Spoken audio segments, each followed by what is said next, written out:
এবার সকল কিছুর অবসান ঘটিয়ে দিলেন অপু বিশ্বাস। ভাই ব্রাদার, সকালে তিনি একটা স্ট্যাটাসের মাধ্যমে সবকিছু একদম ক্লিয়ার করে দিয়েছেন এবং এই সকল কর্মকাণ্ডের কারণে অপু বিশ্বাস তার নিজের যে ভুলটা ছিল, যে কল রেকর্ডটা ছেড়ে দিয়েছেন, সেই ভুল বুঝতে পেরে তিনি মুন্নি ম্যাডামের কাছে ক্ষমাও চেয়েছেন। তো তিনি যে স্ট্যাটাসটা দিয়েছেন সকালে, সেই স্ট্যাটাসটা আমি আপনাদেরকে একটু পড়ে শোনাচ্ছি।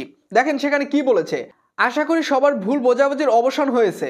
আসলে তৃতীয় পক্ষের ভুলভাল ব্যাখ্যার কারণে বিষয়টি দুর্গন্ধে পরিণত হয়েছিল। ডিবি অফিসে হারুন ভাইয়ের ব্যক্তিগত উদ্যোগে আমরা আমার এই খাবার টেবিলে বিষয়টি সমাধান করে নিয়েছি। তাপস ভাইয়া ও মুন্নি ভাবির প্রতি শ্রদ্ধাবোধ থেকে আমি ভিডিওটি ডিলিট করে দিয়েছি। মুন্নি ভাবির কাছে আমার অনুরোধ, আপনিও আর মনে কিছু রাখবেন না। জানি আমার ভিডিও বার্তাটির মাধ্যমে আপনি অনেক কষ্ট পেয়েছেন, ছোট বোন হিসেবে ক্ষমা করে দেবেন। সকলের অবগতির জন্য জানাচ্ছি, মুন্নি ভাবির সঙ্গে আমার কোনো অভিযোগ বা মনোমালিন্য ছিল না এবং এখনো নেই। আমাদের মাঝে ভুল বোঝাবুঝি ছিল অনেকখানি।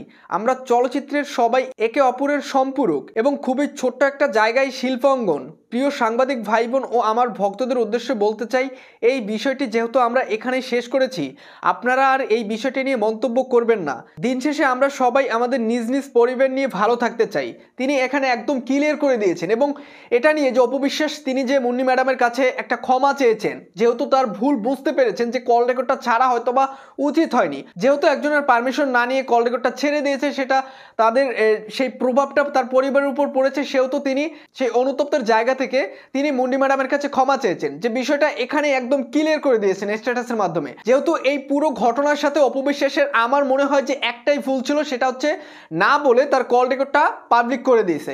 এইটাই দেখা মতে আমার কাছে ভুল মনে হয়েছে। তাছাড়া অপু বিশ্বাসের বিরুদ্ধে নানা ধরনের অভিযোগ উঠে আসছিল, যেগুলোর অবসান এখন ঘটে গেছে এবং তারা খাবার টেবিলেই এই বিষয়টা সমাধান করে ফেলছে। তো দর্শক, এই যে অপু বিশ্বাস তিনি যে এই বিষয়টা একদম ক্লিয়ার করে দিলেন, এই বিষয়ে আসলে আপনাদের কি মন্তব্য হচ্ছে অবশ্যই কমেন্ট করে জানিয়ে দিবেন।